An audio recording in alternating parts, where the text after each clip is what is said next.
And just to introduce our speaker today, we have Brother Luis, who grew up in Indonesia, and he had a growing interest in Buddhism since during his younger days.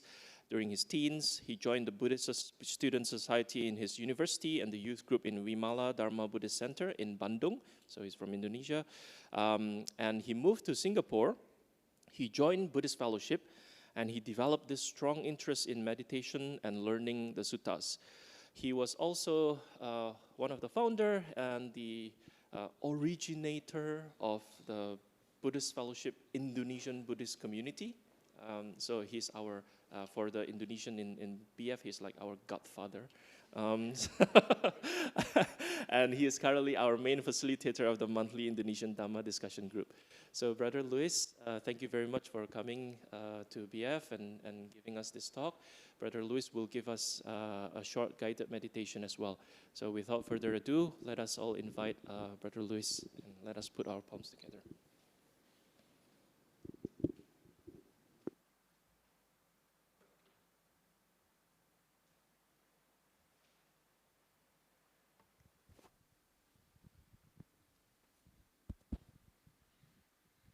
Testing. Is the sound clear? Okay. Okay, good morning, Dhamma brothers and sisters.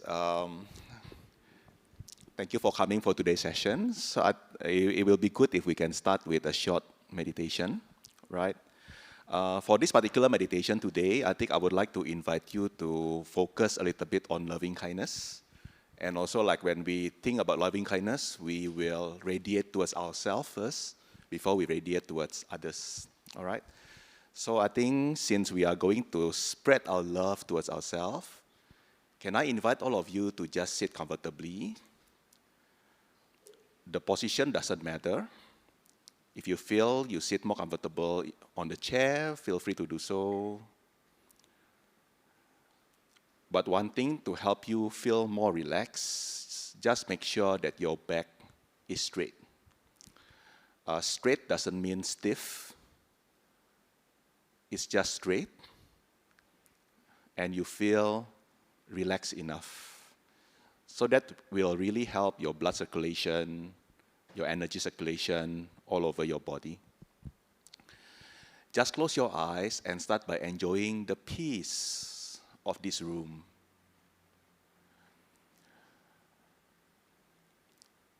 Thank ourselves for making time to come to BF on a precious Sunday morning. We may be tempted to do something else, watching TV, relaxing at home, or go for holiday. But we choose to come to BF today. So please thank ourselves for making this decision. And enjoy the peace and quietness of this room, this Dhamma hall.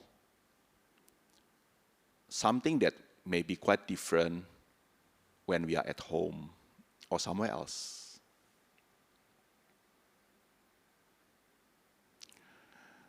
By enjoying the peace and quietness of this room, feel that your body is getting more comfortable sitting here.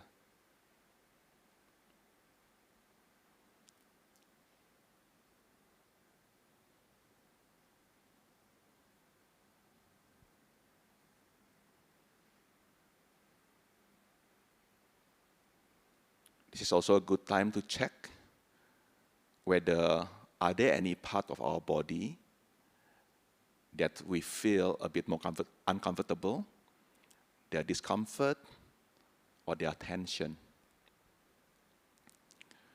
Just do a quick scanning. If there are part of the body that you feel a bit more tense, you can relax that part, either by doing physical movement, stretching it a bit, or you can also do it by just wishing a good thought. May you be well, may you be relaxed, may you be comfortable, may you be happy.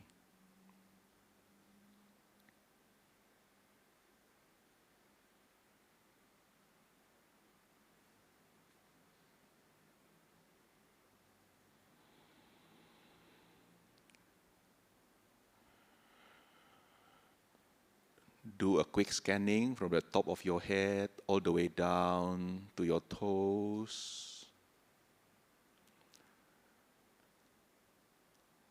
There may be some tension in any part of the body that we are not aware of. But now, by doing the scanning, we're becoming more mindful of it. So we can just do the same, relax it. Give your utmost care for your body. And feel that your whole body become more and more comfortable.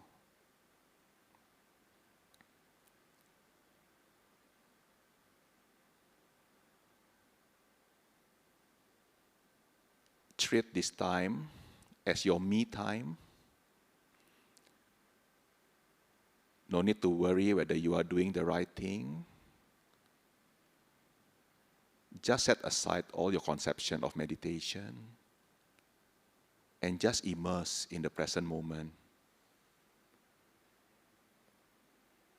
in the joy and comfort of your body here and now.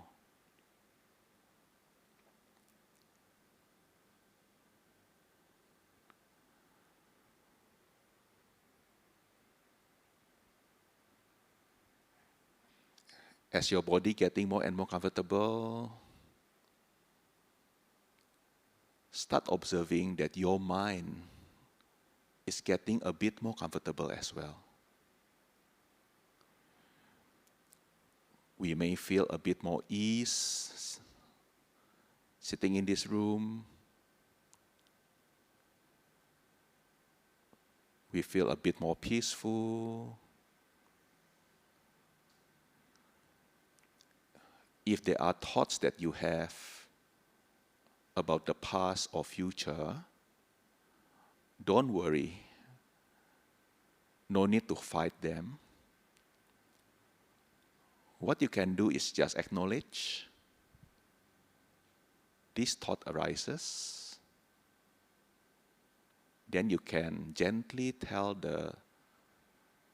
yourself, this is my break time.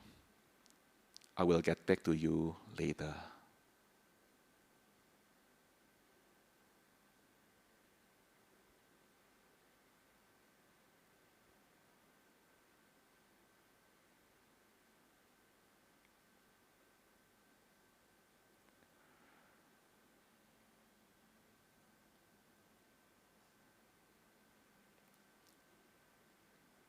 As we get more and more peaceful, you may want to use this opportunity to send a good wish to yourself. As a human being, we want to be free from all suffering. We want to be happy and peaceful. We want to be happy.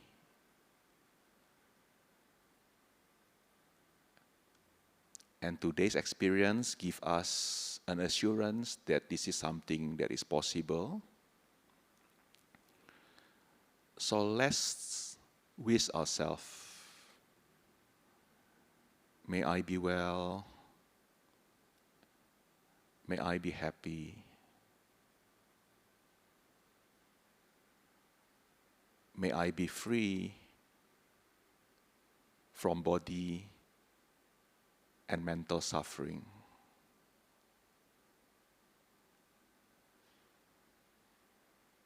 May I be healthy and strong.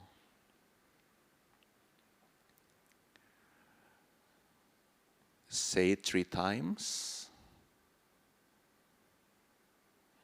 As you say it, focus on the feeling in your heart that you sincerely wish yourself to be well, to be happy, to be free from all mental and physical suffering, to be healthy and strong.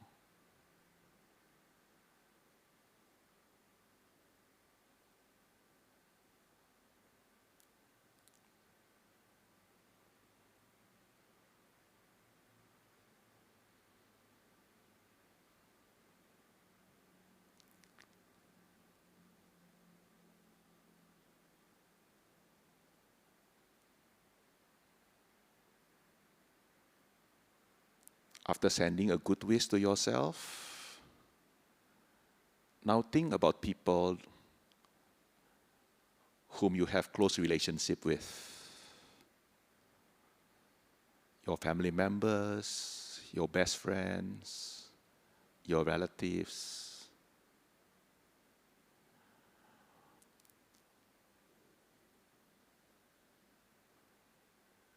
Unlike physical room, our mind have a lot of space. Just put in your mind everyone that you feel comfortable interacting with, and you feel strong connection with them.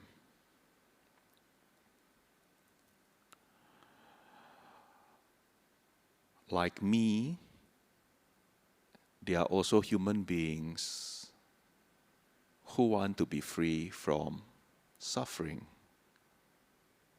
who wants to be happy and peaceful. So let's radiate our loving kindness from our heart. Let's sincerely wish them as if you are talking really to them in front of you. May you be free from danger and enmity. May you be free from mental and physical suffering. May you be well. May you be happy.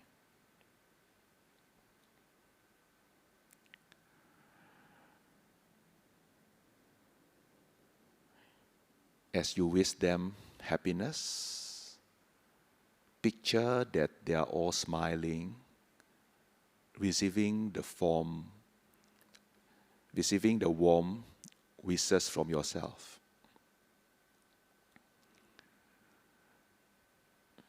They are all well and happy.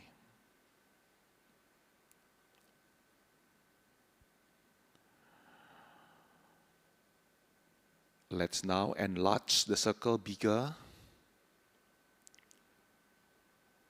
to everyone in Singapore.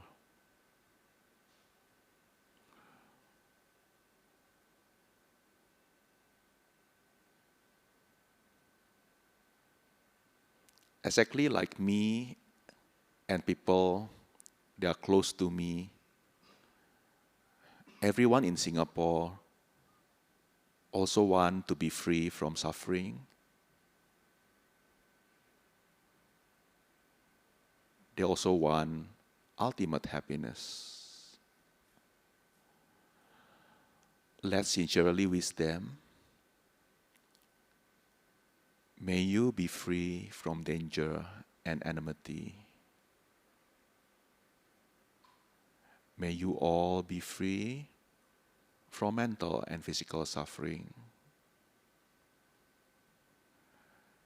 May you all be well and happy.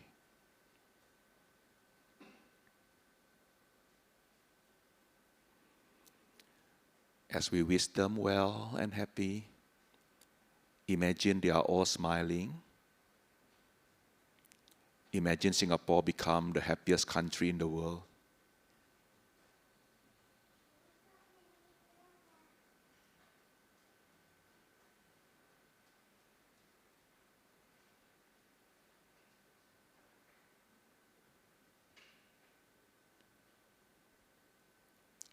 And lastly, we'd like to extend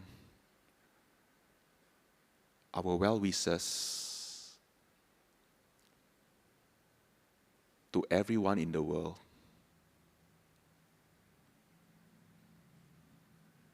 Everyone on earth, as well as all other beings,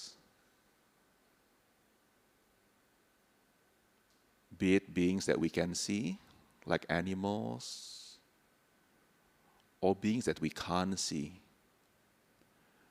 the devas, the brahmas, the petas, the asuras, all beings, like us, they also would like to be free from suffering and want to have happiness.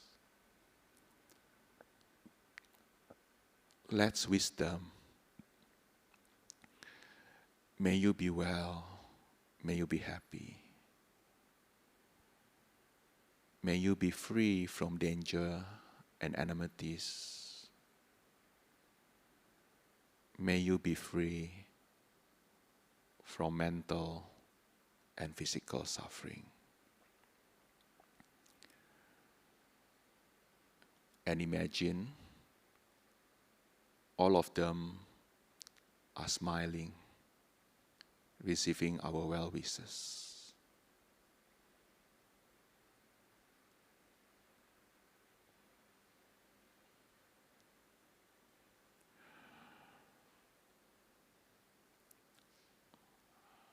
Let's now focus to our heart, the heart that has sincerely wished happiness to all beings in the entire universe. How do you feel?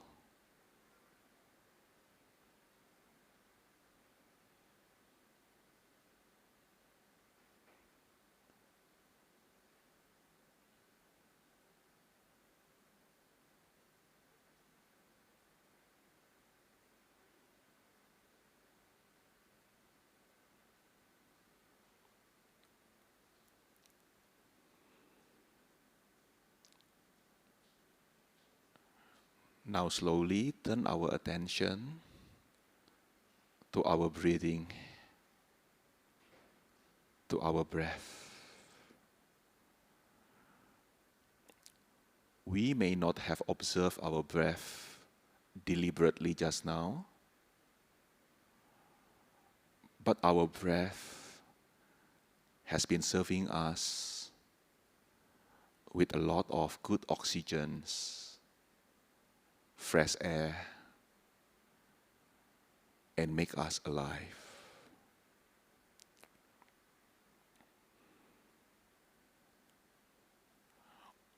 Let's be thankful to our breath.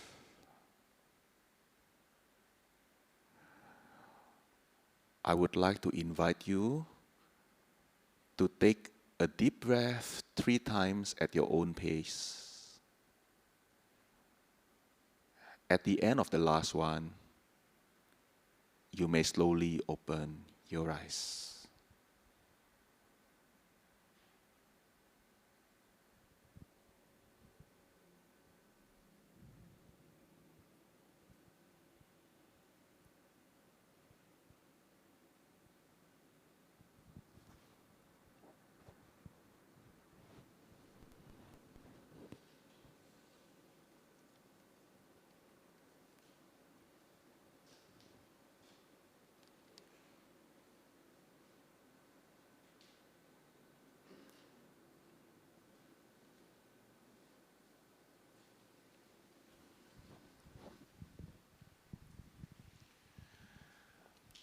Okay, I hope you enjoy the 15-minute session just now. At least you can feel a bit more comfortable now. Okay, it is interesting for today's talk because I was approached by Sister Eileen, but I didn't choose the topic. She actually was the one who asked me, can you bring the topics on ghost stories? Yeah, I was a bit wondering because I haven't seen ghosts before. I haven't met one that I really can see physically, right? Yeah, but I think ghosts is something interesting. It is an interesting topic that for all of us, not only for adults but also for children, right? I'm teaching in schools. I think every time they do camps, for sure they will tell ghost stories. Yeah, then I think to my children also, I think my children really love ghost stories. The elder one, I have 2 daughters. One is a P5, one is a P1. The P1 is a bit more into like a beautiful side lah. So for her, it's like the world is like a Barbie world. So whenever we talk about ghost stories, you won't like it. Yeah, but the elder one is the one who is very adventurous, like she really wants and like to hear ghost stories. Okay, yeah. So I think for today, let's just explore what are the ghost stories that are available in Buddhism. Okay, okay. I like a bit of interaction here. So can I invite you to take out your mobile phone? Okay, you can either scan the QR code there. I don't know whether it's big enough. If not, you can just type in your browser, right? Go to menti.com and then you enter this code, 89648221.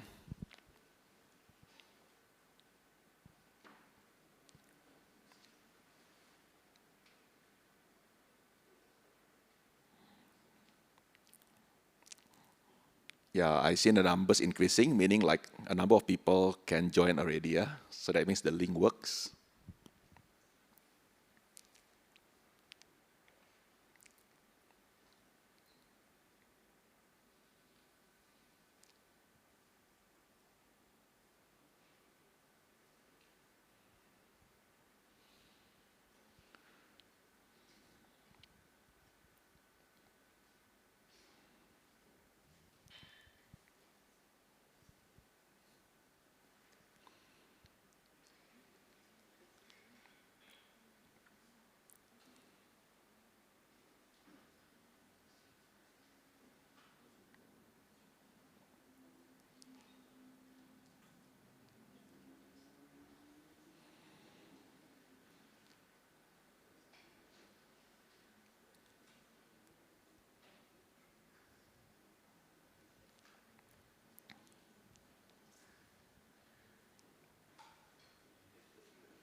Okay, don't worry, the code will be displayed in all the slides. Okay, so you can still go in.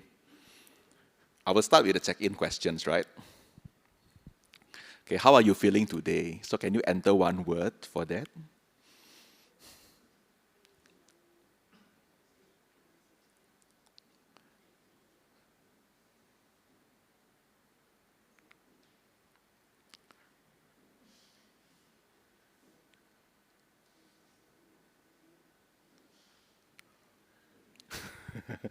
Okay, hungry. Okay, I promise I will stop at 12.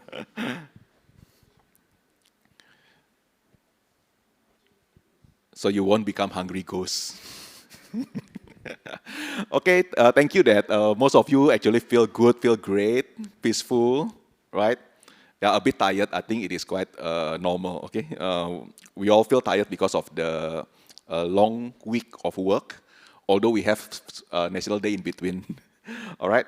But at least we are all in the good state, and I think this is very important, because when we talk about ghosts not in the good state, the consequence, I can't guarantee anything. Okay, now this one, do you like ghost stories?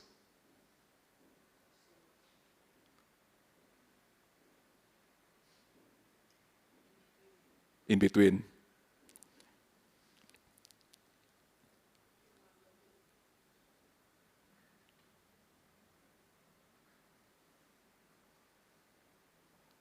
Well, okay. So I think we have about 2:1. So like 2 out of 3 people in this room actually like ghost stories. For the one that don't like, I think not to worry. Okay, the kind of ghost story that we will talk about from Petavatthu is not the scary one. Okay, now this is interesting questions. Initially, I thought, should I ask this because like we are all Buddhists, right? But maybe it's good to ask.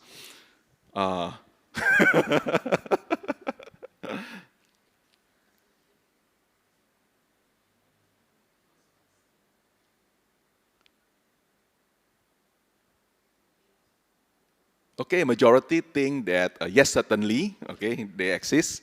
Uh, about one quarter think I'm not sure. Okay, but I think there's also like a handful of us who are quite sure that they are not real. They are just fiction. Okay, yeah. Maybe let's hear what's your reason.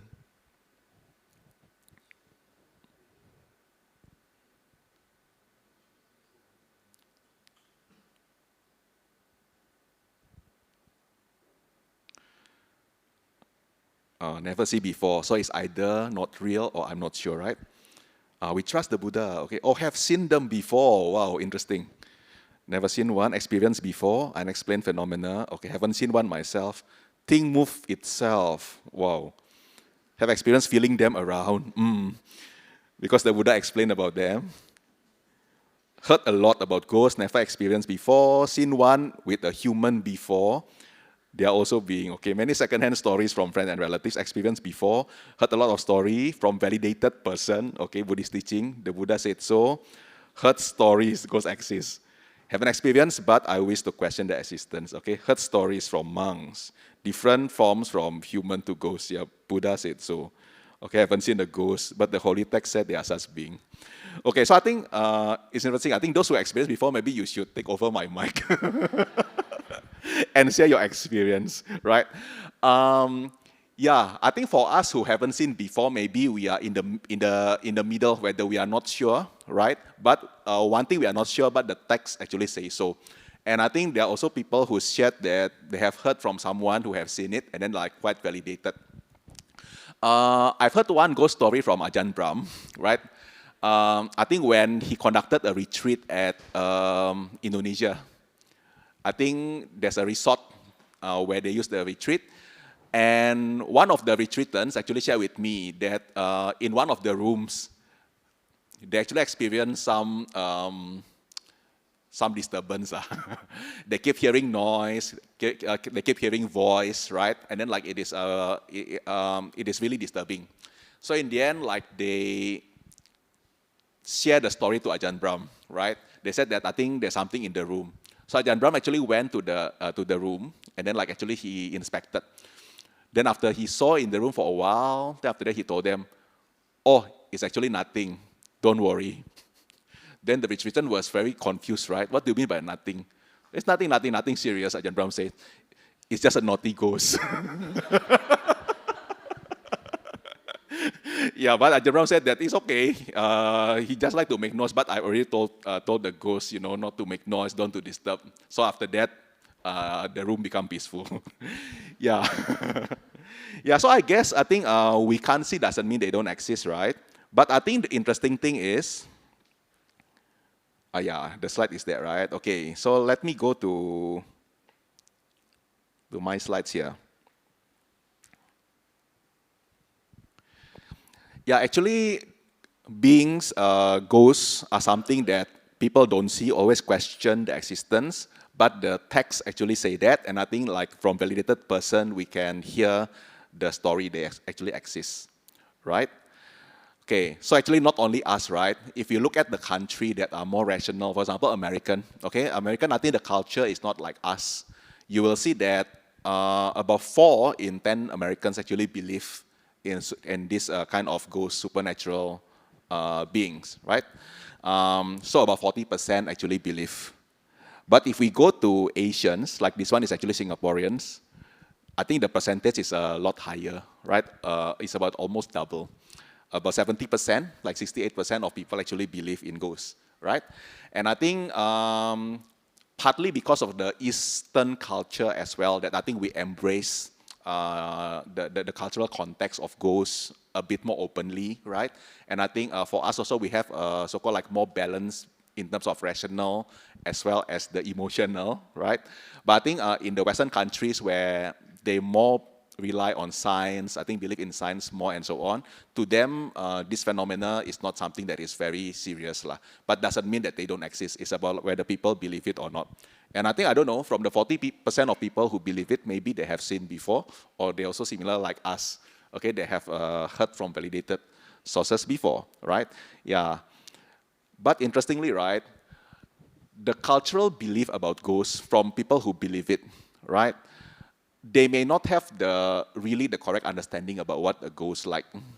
Okay, for example, this one, I think this one I get it from Mothership, a Hungry Ghost Festival Survival Guide, because Singapore, we embrace the Ghost Month, which is coming very soon, right?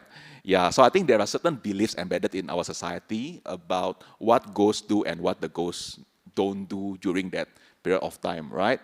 Like I think just now, earlier, I thank Brother Joe who asked all of you to actually come forward, because otherwise it looks like a Hungry Ghost kind of show, right? We empty the front seat for our good brothers to actually come and enjoy the show. Yeah, I think that's what people do, right? And actually, I got this one from the Asian Civilization Museum YouTube because it's also interesting to see how the Chinese Buddhists, right, believe or maybe like embrace the idea of the ghost here. Okay, I think I can play this one. It's a short video.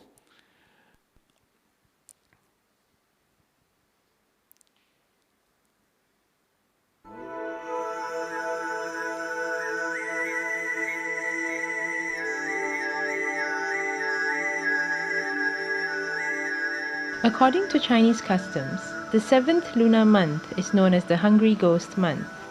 During this month, the gates of hell open and hungry ghosts are released into the human realm to receive offerings. Various Chinese dialect groups in Singapore will pray to their ancestors at home or participate in temple rituals. These rituals are performed to deliver the souls of their beloved deceased and all others from suffering. Most dialect groups invite Buddhist monks or Taoist priests to conduct these rituals. The Henghua people will commission an opera troupe to enact the ritual of rescuing souls from hell. They are the only dialect group to do so. The 𝐂𝐒𝐈𝐑𝐓 Temple in Singapore holds this ritual performance once every decade.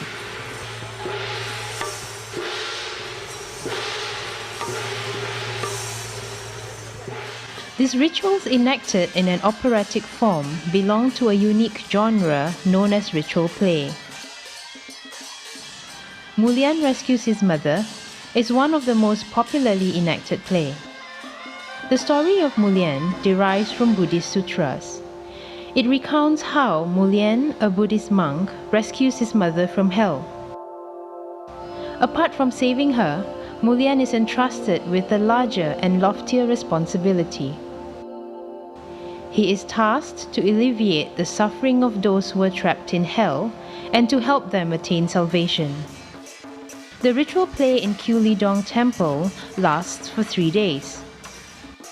Before the play begins, the compound has to undergo spiritual cleansing.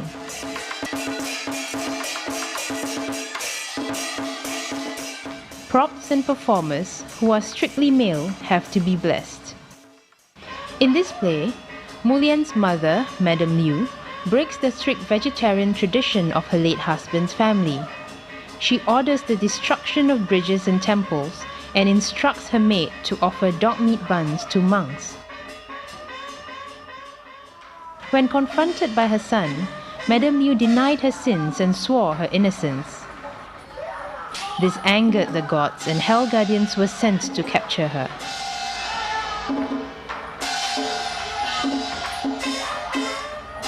Mulian could not bear to watch his mother suffer and pleaded with Buddha and the Goddess of Mercy to help him rescue her. Mulian charges through the various courts of hell to rescue his mother. In his journey, he witnesses the suffering of other souls. This triggers his compassion to save them too. It is at this point of the play that the relatives of the deceased start gathering below the stage. They recite the names of their dead relatives, awaiting Mulian to save them.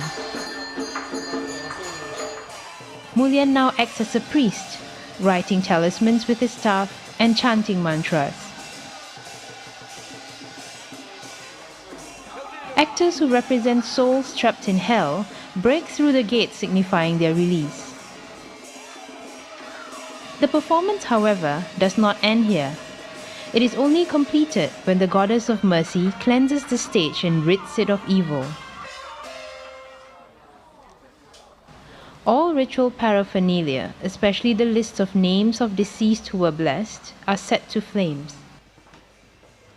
The act of burning symbolically transports the souls of the dead to paradise.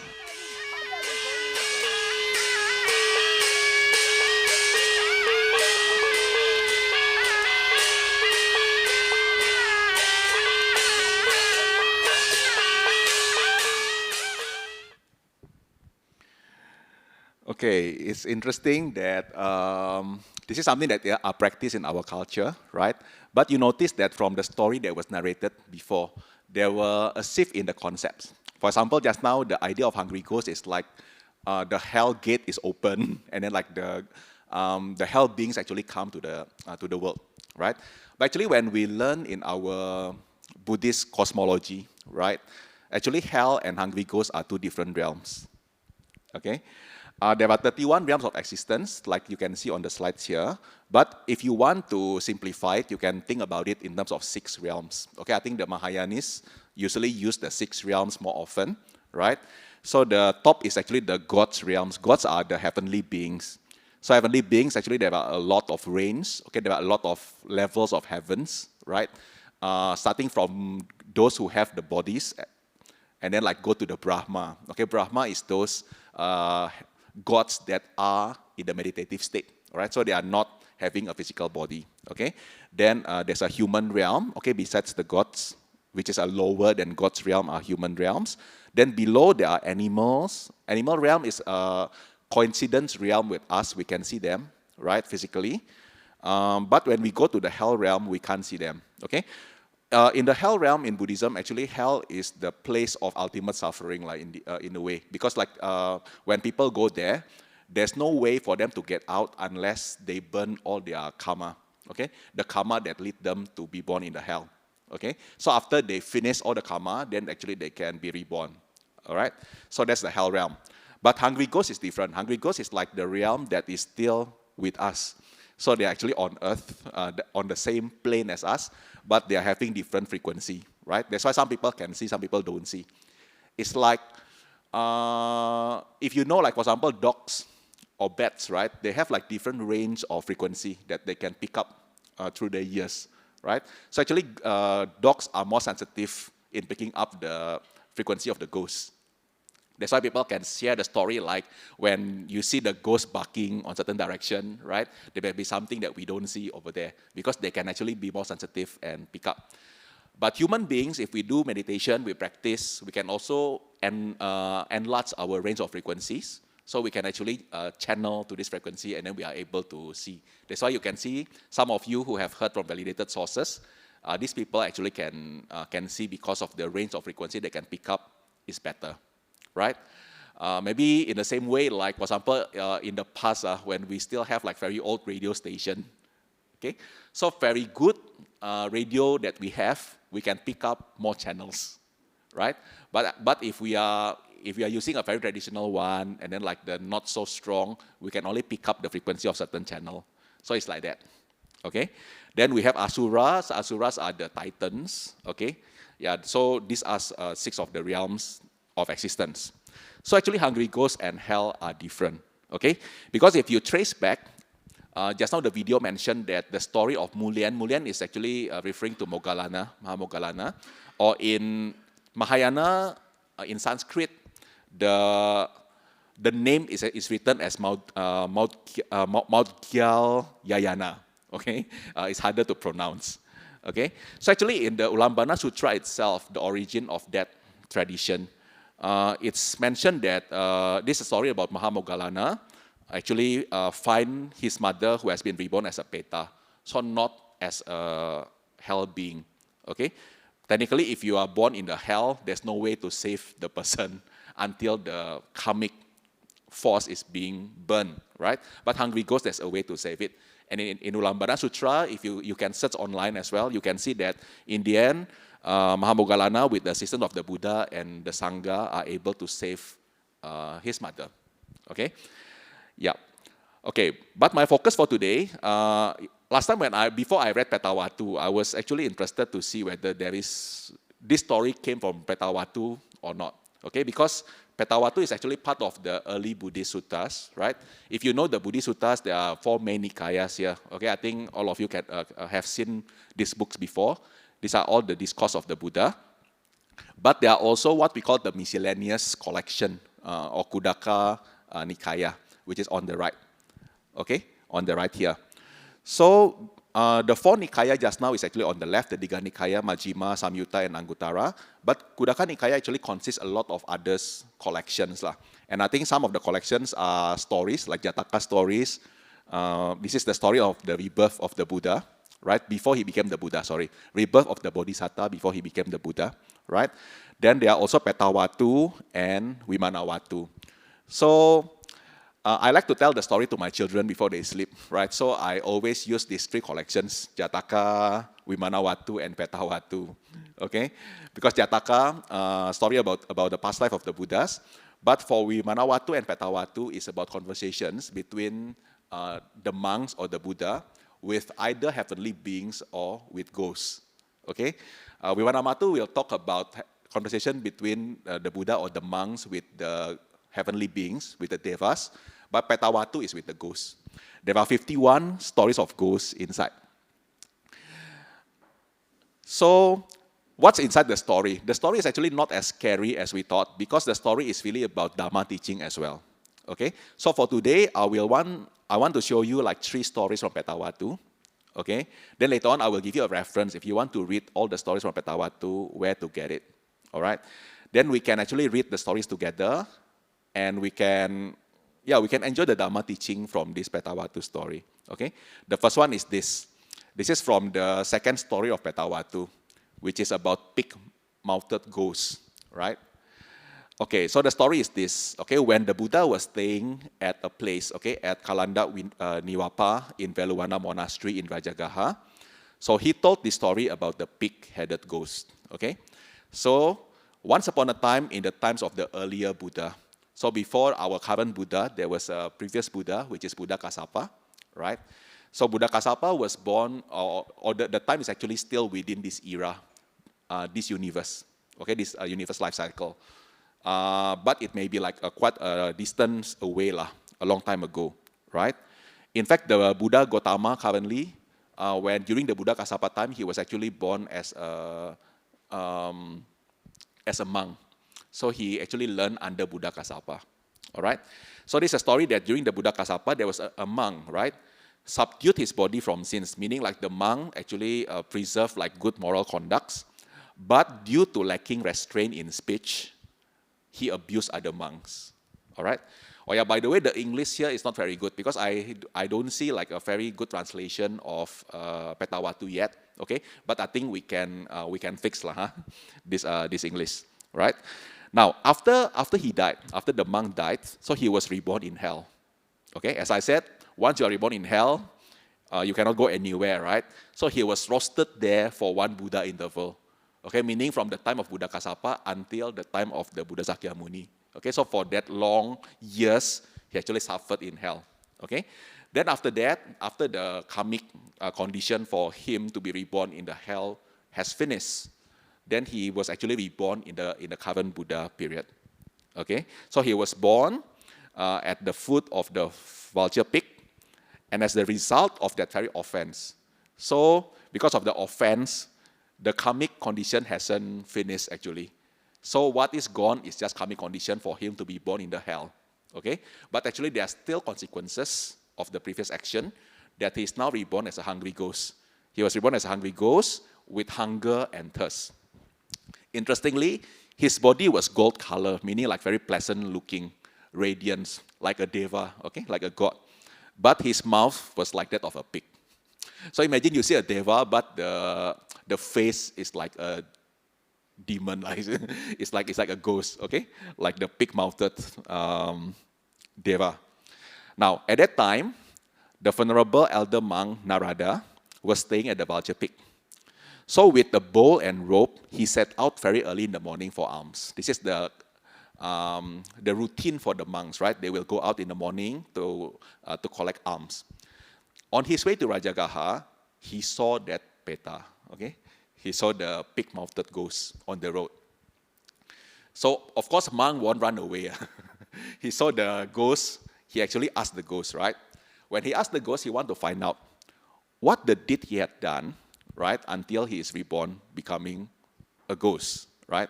So this is what Venerable Narada said to the ghost. He asked him, "Your body is golden all over, illuminating all regions. but your mouth is simply that of a pig. So what did you have done in the previous lives?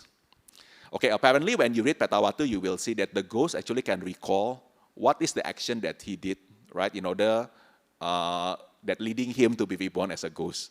Okay, same thing as Vimanawattu. I think the heavenly beings like gods also can remember what are the good things that make him able to be reborn in a good place, right? So he asked the ghost, right? Then the ghost replied, "In my body I was subdued, but in my speech I wasn't restrained. Therefore I have such an appearance as you see, Narada." Okay. Then this ghost actually, because he was a monk before, you notice that he's actually quite wise.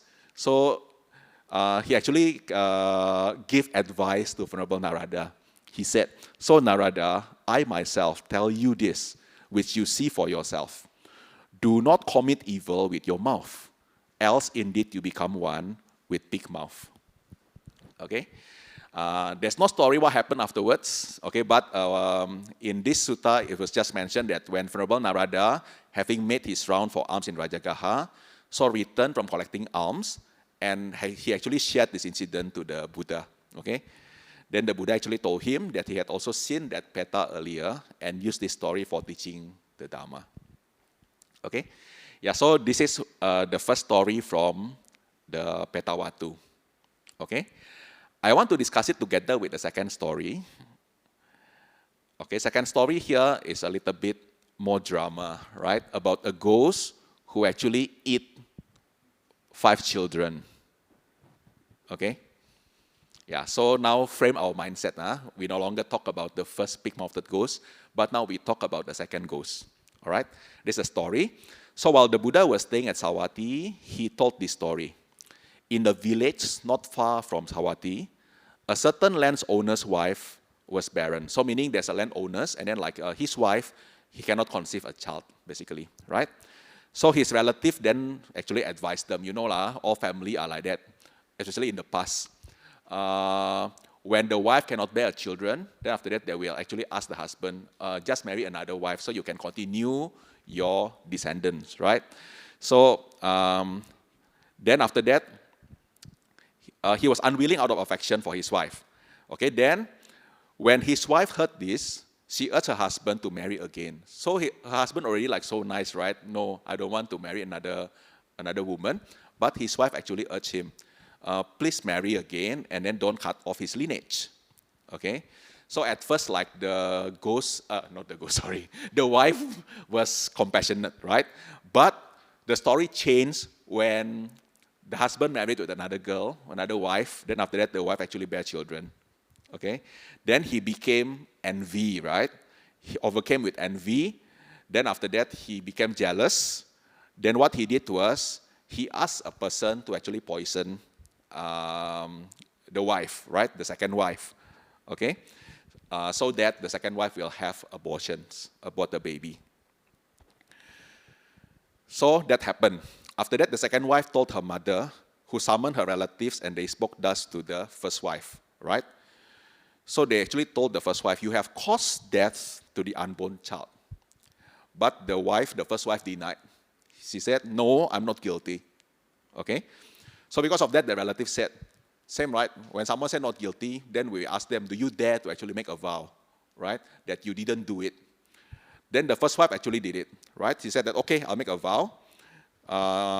She took the vow that that if she was guilty, she would become a ghost, a female ghost, naked and ugly in form, with ill-smelling, rotten odor from breath, covered with flies, and at daybreak, she would give birth to 5 sons, but then after that, she will eat all of them in the same evening.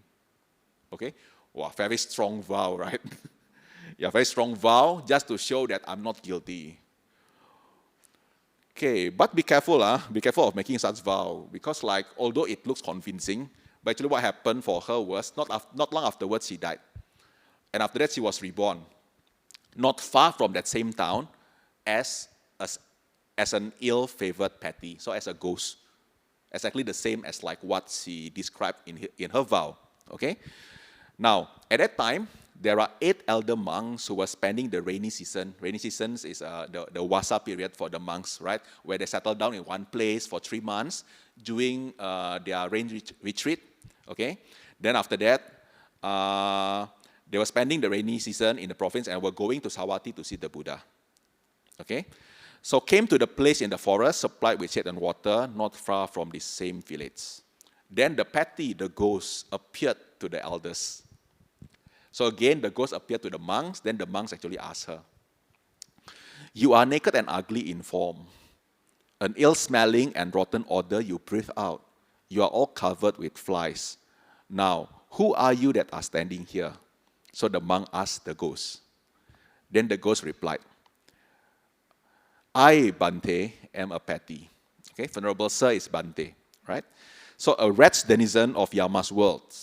Since I had done a wicked deed, I went hence to a Peta world. So she did a bad things, that's why she was reborn as a ghost. Then she shared the story, "At daybreak, I gave birth to 5 sons. In the evening, again to 5 others, so 10 sons, all of whom I ate all of them." Okay? Why she ate all the sons? Because like she couldn't eat anything else. She was very hungry. But even then, they are not enough for me. Eating all the 10 sons don't satisfy her hunger, right? So she said, "My heart is scorched and smokes with hunger, and I get no water to drink. So very suffering. Behold, the misfortune come to me." So when the elder had heard this, then he asked her, "Now, what wicked deed was done by body, speech, and mind? In retribution of what offense do you devour the flesh of your sons?" So the elder monk asked her, right, "What do you recall? What action did you do?" Then the Petty told the elder what she had done. "The other wife of my husband was with child, and I planned evil against her. I myself, with a corrupt intention, caused the abortion of her unborn child." Now, when the baby was still 2 months old, right, then the blood flowed forth. Then her mother, in anger, brought her relatives to me, and she both administered an oath to me and had me reviled. So make me make a vow, right? Then she said, I took the terrible oath falsely." So she didn't really mean it, right? She just wanted to do it for the sake of proving that she's not doing it, right? Then she actually mentioned, "May I eat the flesh of children if it was done by me?" And that happens, okay, in consequence of both the deed of abortions and the lie. So there are 2 bad things that she did. Then she has to eat the flesh of her children stained with the blood of the past. Now, if the first story, then there is no description what happened to the ghost afterwards. But in this story, the elders, moved by compassion with her, actually they want to help her. So what they did to help her, they went to the house of that landlord. Okay, they go to the house of the family, and then they want to make him transfer the merit to the ghost. Okay, how they did it? So because the monks came to the house, to the household, then actually they give dana, right? They give alms to the monks. And the alms that they give is actually generating a good karma, a good merit, right? Then after that, the good merit was dedicated to the ghost, to the Petty. Then, at all once, the Petty, freed from her misery, obtained great blessedness and showed herself in vision during the night to her husband. So in the end, she managed to be free from that petty world. So she's reborn in a good place, presumably as a heavenly being. So that's why after that, she can actually turn up in vision to her husband. Okay. Then the elders in due time came to Savatthi and told the matter to the Buddha, who taught them the Dhamma in that manner. Okay. Right. So maybe can I invite you to go to the Mentimeter again just now? Okay. Maybe can you just type, what can you learn from these 2 stories?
Yeah, interesting. I think many of us mentioned the moral story are quite aligned, right? I think we need to be careful with our actions, speech, right?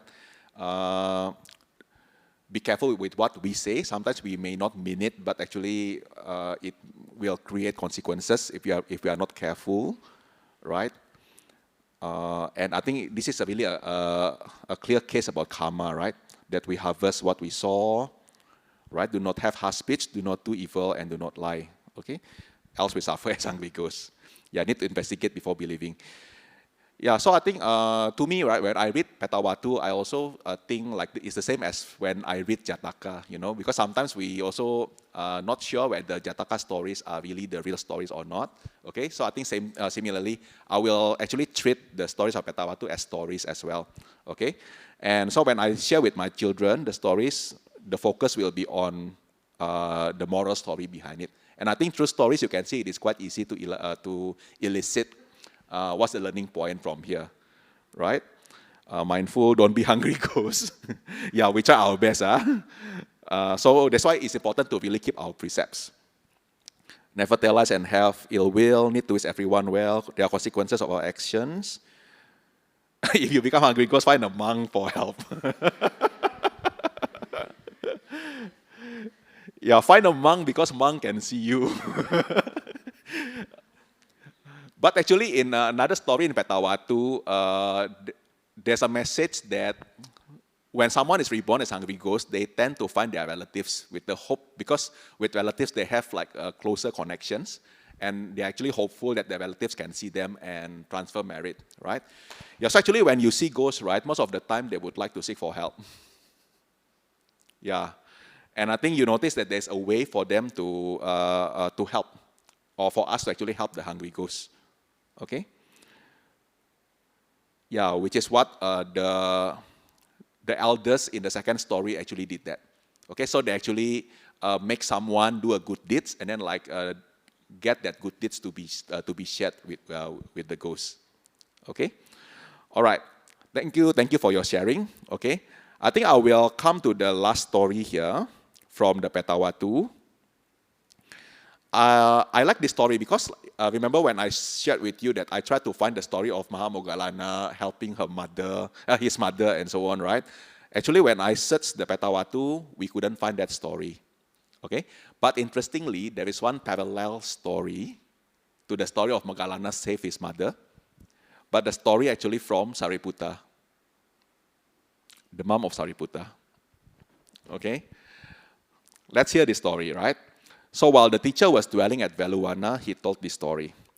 So one day, the Venerable Sariputa, Mahamoggallana, Anuruddha, and Kapina were staying in a certain spot in the forest not far from Rajagaha. Now, at that time in Benares, there's a certain Brahman of great wealth and resources as well. And then this Brahman actually liked to help monks, Brahman, indigent, and tramps with forays and beggars. Basically, this Brahman is very generous, right? So he gave away food, drink, clothes, even lodging. So when they see beggars, they see the people who actually travel, the travelers, and then like they provide space for them to stay, right? Lodging and other benefits. Then he ordered his life and gave according to opportunity and was fitting to those coming and going. So he's really dedicated to do that. Okay? Then one day he said this to his wife, right? Do not neglect this business of giving, meaning like do not neglect this act of generosity, okay?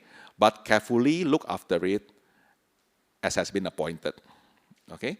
So actually he passed a message to his wife. Maybe I think one day he knows that he will be gone. Then what he wants is after he's gone, he wants his wife to continue the generosity, right? So what the wife said was she agreed, right? She assented. But when he was gone away, so when I think after he passed away, then actually she discounted the act of charity that she did for the monks, okay? So she doesn't give so often, okay, doesn't give so generously. And furthermore, to the wayfarers who had come for shelter, instead of getting them to stay in the house, she actually pointed out an abandoned, tumble-down shed behind the house. And then like tell them, stay there, okay? And when the wanderers came for food and drink, Another thing, she would actually utter a curse, and then enumerating to each one whatever was impure and loathsome. So, like she said, eat dung, eat urine, okay? Drink blood, eat the brain of your mother. So she became very mean, not only discounted the act of generosity, but also do unwholesome deeds, right?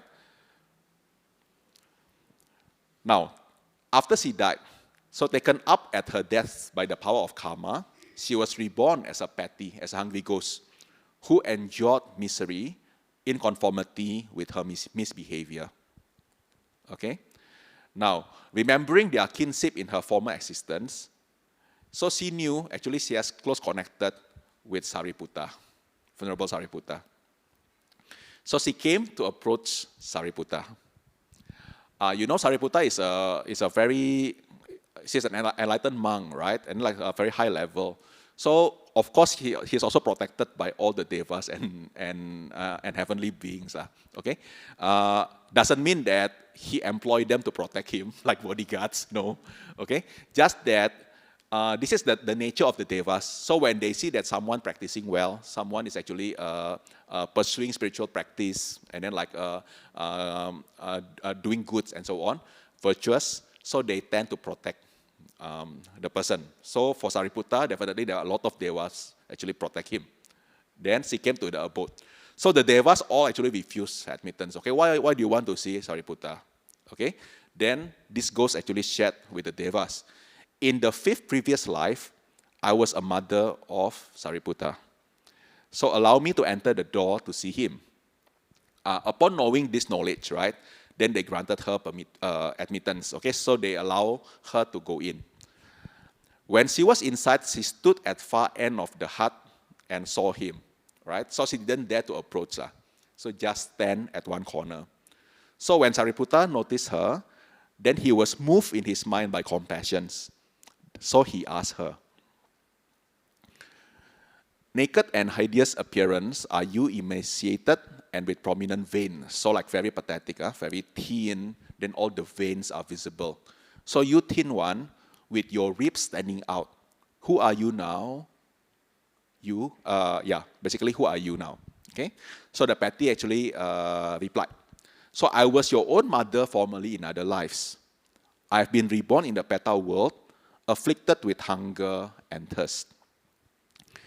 Then she said she only can eat these things, the discarded, the cast out, saliva, nose mucus, phlegm, the fat of burning body, right? The blood of delivered women, the blood both of the wounded and those whose noses and heads are cut off. At that time, there are a lot of prisoners when they are facing that sentence, actually they are cut off and so on, right?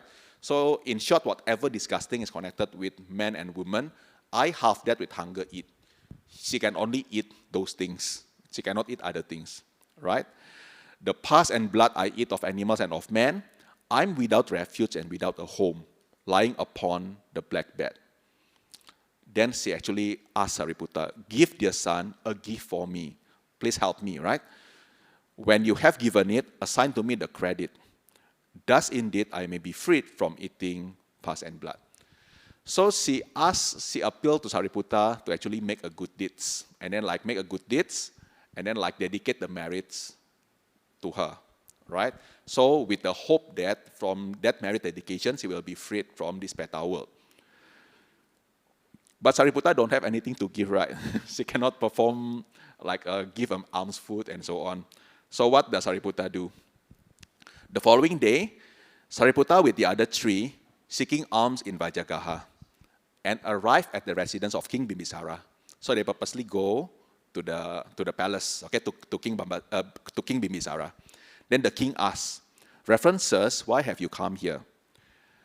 Now, it was Mahamoggallana who actually shared the story to King Bimbisara. So she told the king what had happened. And then after that, the king agreed to help them, right? So he said, okay, references, it is permitted. So the king dismissed them, then summoned the ministers and ordered him, okay, can we build in the grove of the city 4 cabins provided with shade and water? So build a shelter, a place, right? When the huts were finished, he gave them with a life necessities to the elder Sariputa. So the king actually built the place for the monks to stay, right? And after that, he actually dana this to Sariputa. So now you see, Sariputa didn't ask. Mahamoggallana just tell him what happened, right? So the king picked up from the story that I need to do something, right? So this is what the king did. He built like a residential place for the monks for practice. After that, he dana it to Sariputa. Okay? So then, after Sariputa accepted it, right? Then he presented the abodes, right? The place to the Sangha. So he doesn't make it for him. So he actually presented it to the Sangha. He dana it to the Sangha. Now he can do that because like the king offered it to him. Then he can actually offer it back to the Sangha. So it became like a very huge merit. Become a Sangha dana here, right? Then after that, he assigned the merit. He assigned the credit to the petty, right? Then he invited the petty to rejoice in the action. And after that, she deriving its benefit and was reborn in Deva world. So it was reborn in heaven. Now, rich in all she wanted, she one day approached Venerable Mahamoggallana. She wanted to thank Venerable Mahamoggallana specifically. Okay? So this is what she said.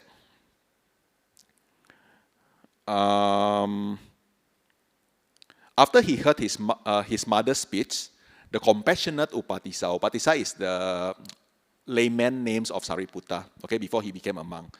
So he summoned Moggallana, Anuruddha, and Kapina. Having made 4 huts, he gave them to the Sangha of the 4 regions. He designated the huts, the food, and the drink as a gift of his mother.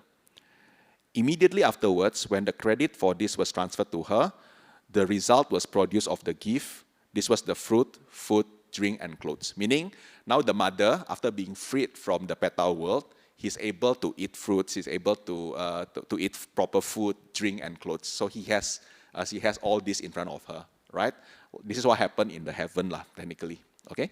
So thereupon, pure, having clean garments, dressed in the best Benares cloth and ornaments, arrayed in various kind of clothes and ornaments, she approached Qualita, which is Mahamoggallana. So Mahamoggallana asked her, Devi, you are of excellent experience. You who are illuminating all the regions like the morning star. So she's a Deva.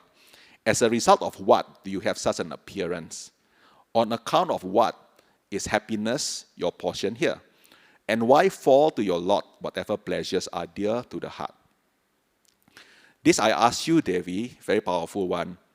You who have become human, what good deed have you done? Because technically, when humans do good deeds, they will become a heavenly being, right? So actually, Moggallana asked her, what did that you do as a human to do that? So I think Moggallana at that time haven't connected her that she was the hungry ghost at that time, right? So from where have you got such radiant majesty, and why does your splendor illuminate all the regions? Then the petty replied, through the gift of Sariputa, I am happy, right? So having no fear from any quarter. So Bante, reference her, it is you, the merciful here in the world, that I have come here to worship. Okay. Then Mahamoggallana told the incident to the Buddha, who then gave a Dhamma discourse and gladdened the congregation. Okay. Yeah. So this is the story that is very similar to the Ulambana Sutra, right? It's about in Ulambana Sutra, Moggallana is the one who is helping her mother by getting the monks to perform Sangha-dana, right? Then after that, from the Sangha-dana, he's able to save his mother. But actually, in Petavatthu, the story is a different is a different actor, right? So the story actually credited to Sariputa. If a Sariputa who has mother from the previous life being reborn as a ghost because of what she did in the past, then Sariputa actually arranged with other monks to perform Sangha-dana, right? Then from the Sangha-dana, the ghost is being reborn in a good place, okay? Being freed from the hungry ghost realms. Okay, so I think I want to conclude that if you notice from all the story here, right? Actually, if you read all the Petavatthu, you will see something similar, right? About ghosts seeking for help. And in the end, the way to help them is actually by doing transference of merits. So it's not something superstitious, because when we hear transfer of merits, it's not like we transfer money from one bank account to another bank account, right? Because if I transfer money from my bank account to your bank account, for example, I will lose $1,000 and you will receive $1,000. Okay, but transfer of merits is not this way. Okay, what happened is it's like a candle, right? So if I have a light in my candle, the fire in my candle, then I share the fire to your candle. It will actually light up and make a brighter room, because my candle will not go off. Okay, my candle will still shining bright. Then your candle is also shining bright. So actually, by sharing merit, we make more light in the world. Okay, or we create more happiness, more impact, not just one impact from one light. That's why actually, as a Buddhist, although we don't dedicate merits to our relatives or departed, for example, but we are always encouraged to do that in every good action that we do, because that will amplify the good actions that we do. So we don't only just bright one light, but we also actually lit up more lights. And in the end, like the room is getting brighter. Okay, that's the idea of transfers of merits. And if you notice, for the hungry ghosts, why they really need help? Because they themselves cannot perform good deeds. You notice from the story, right? The ghosts actually are quite helpless. And some more, right, when they show themselves and then human can see, most of the time human will run away, they are scared and so on. So like no chance that they get help. It's getting lower and lower, right? So when the ghosts come to you, it's really because they really need help. And how can we help? Actually by transfers of merit. In the sense like, when we do good deeds, then we actually attribute our good deeds to them. So at least they know that they take part in these good deeds. So when they know they take part in this good deed, right, they feel they're included, they feel happy, they will rejoice. And remember, our mudita, one of the good merit generated when we can have appreciative joy. So when we see someone do good deeds, then I'm happy for the person. That's already the act of making merit. I also make merit. Okay, so even if you are still alive, you notice when I hear, for example, my friend or my family actually invited a monk and then like give lunch dana to the monk, I'll be very happy, right? So when I'm happy, I'm actually generating good karma as well. I'm generating merit as well. Okay, so we actually help the ghosts to make merit by doing that. Get them to be happy in what we do, right? So when they are happy, then actually they make good merit. And this merit will help them to be reborn in a good place. Yeah. That's why in our service, we always do at the end, think about our departed relatives and friends, and then like we invite them to participate in our merit. So we want them to feel joyful, to feel happy with what we do.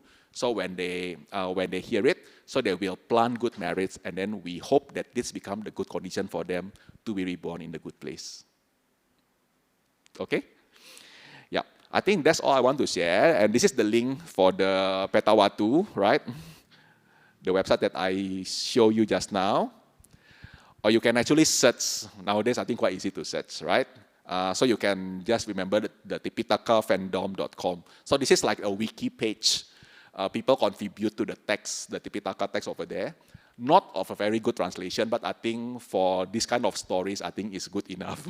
Yeah, we can digest it, then we can actually retell the story in our daily language to our children, to our friends. Okay? Yeah, so with that, I think thank you so much. Do you have any questions?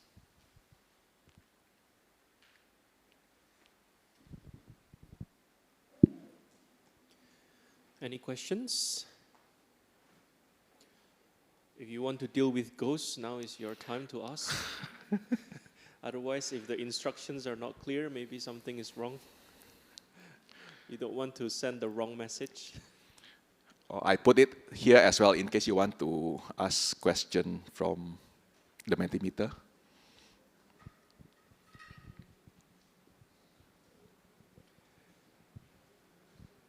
No questions? Maybe I have questions then, Brother Luis. Okay. Just to open the floodgate. So if in the stories, just one kind of action, so one transference of merits can help those beings be saved from a very, very grievous errors or a very heavy karma. Yeah, so how was the how was the balance of such things? I do something very, very erroneous, but then just one transference of merits frees me. That is first question. And then the second is like the flip side.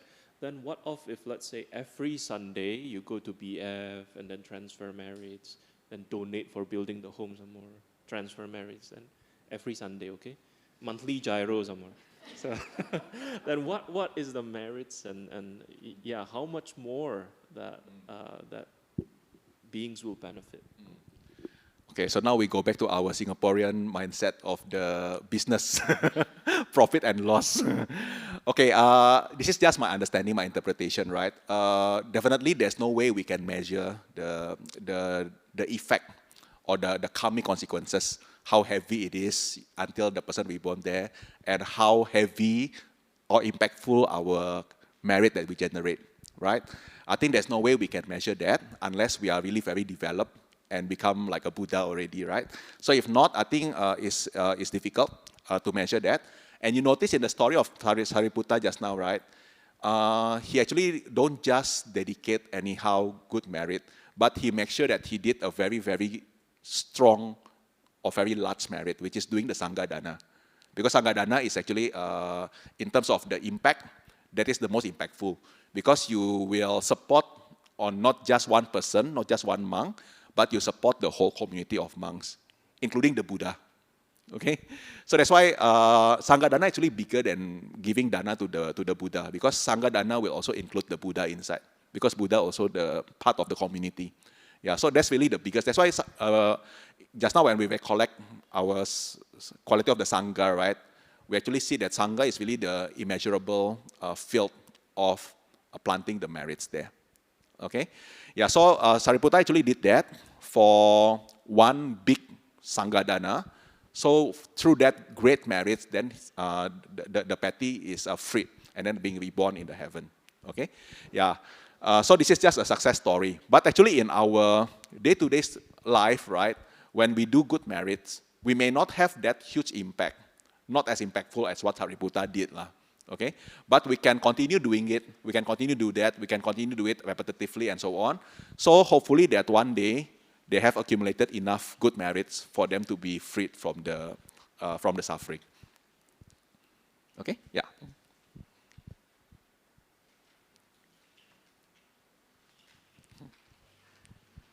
Any other questions? No? Everyone want to have lunch? Yes. Time for lunch. Otherwise, we become a hungry ghost? Okay. Then if there is no other questions, then I think we can close today's session. So, brothers and sisters,